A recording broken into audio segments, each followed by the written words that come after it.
ఏపీలో రాక్షస పాలన. ఆడబిడ్డల ప్రాణాలంటే అంతుచిలకన. మద్యం, గంజాయి విచ్చలవిడితనానికి కేర్ ఆఫ్ గా ఏపీ. ఖజానా నింపుకోవడంపై ఉన్న శ్రద్ధ ప్రాణాల మీద లేదా? సీఎం చంద్రబాబుకు బోడే రామచంద్ర యాదవ్ నిప్పులు చెరుగుతూ బహిరంగ లేఖ. ఆంధ్రప్రదేశ్ రాష్ట్రంలో అసలు ప్రభుత్వం ఉందా లేక చచ్చిపోయిందా? రాష్ట్రంలో నడుస్తున్నది ప్రజా పాలన కాదు, ఆడబిడ్డలపై అరాచకాలు సాగుతున్నా కసాయి ఖానా అంటూ తీవ్ర స్వరంతో మండిపడ్డారు భారత చైతన్య యువజన పార్టీ అధ్యక్షులు బోడే రామచంద్ర యాదవ్.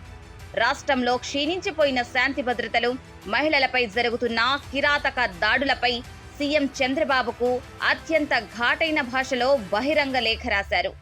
రాష్ట్రంలో ఆడబిడ్డలు ఇంటి గడప దాటితే ప్రాణాలతో తిరిగి వస్తారో లేదో తెలియని భయానక దుర్మార్గపు పరిస్థితులు నెలకొన్నాయని ఆయన ఆవేదన వ్యక్తం చేశారు. రాష్ట్రంలో గంజాయి, డ్రగ్స్ ఏరులై పారుతున్నాయని, మత్తులో మృగాలుగా మారుతున్న కామాంధులు దారుణాలకు పాల్పడుతున్నా ప్రభుత్వం చోద్యం చూస్తుందని రామచంద్ర యాదవ్ ధ్వజమెత్తారు. ప్రభుత్వానికి మద్యం ద్వారా వచ్చే ఆదాయం మీద, ఖజానా నింపుకోవడం మీద ఉన్న శ్రద్ధ ఆడబిడ్డల మాన ప్రాణాలను రక్షించడంపై లేదా అని నిలదీశారు.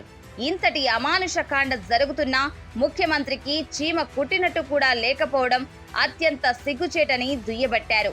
ఈ సందర్భంగా ప్రభుత్వ చేతకానితనాన్ని ఎత్తి చూపిన ఉదంతాలను ప్రస్తావించారు.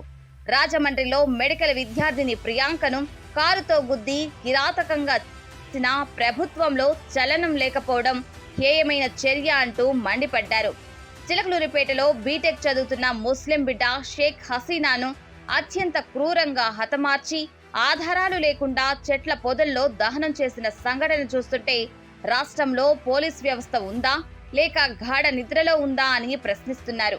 పసిబిడ్డ జ్ఞానేశ్వరి అదృశ్యమై 2 నెలలు గడుస్తున్నా ఆ పాప ఏమైందో, ఏ మృగాళ్ల చేతిలో చిక్కుకుందో కనీస ఆచూకీ కనిపెట్టలేని చేతకానితనంలో పోలీస్ యంత్రాంగం పడిపోయింది. కిడ్నాప్లు, అత్యాచారాలు, హత్యలు నిత్య కృత్యంగా మారుతున్నా దున్నపోతు మీద వాన పడినట్లు ప్రభుత్వం ఏమాత్రం పట్టించుకోకపోవడం దారుణమన్నారు. ఆడబిడ్డల ప్రాణాలకు రక్షణ కల్పించడం చేతకానప్పుడు ముఖ్యమంత్రికి ఆ కుర్చీలో కూర్చునే నైతిక అర్హత లేదని రామచంద్ర యాదవ్ తేల్చి చెప్పారు. తక్షణమే ప్రియాంక, షేక్ హసీనా మరణాలకు కారణమైన హంతకులను పట్టుకొని కఠినంగా శిక్షించాలని, చిన్నారి జ్ఞానేశ్వరి ఆచూకీని కనిపెట్టాలని డిమాండ్ చేశారు. రాష్ట్రంలో గంజాయి, డ్రగ్స్ మాఫియాను ఉక్కుపాదంతో అణిచివేయకపోతే బీసీవై పార్టీ ఆధ్వర్యంలో రాష్ట్ర వ్యాప్తంగా తీవ్ర స్థాయిలో ఆందోళనలకు దిగుతామని ఆయన ప్రభుత్వాన్ని తీవ్రంగా హెచ్చరించారు.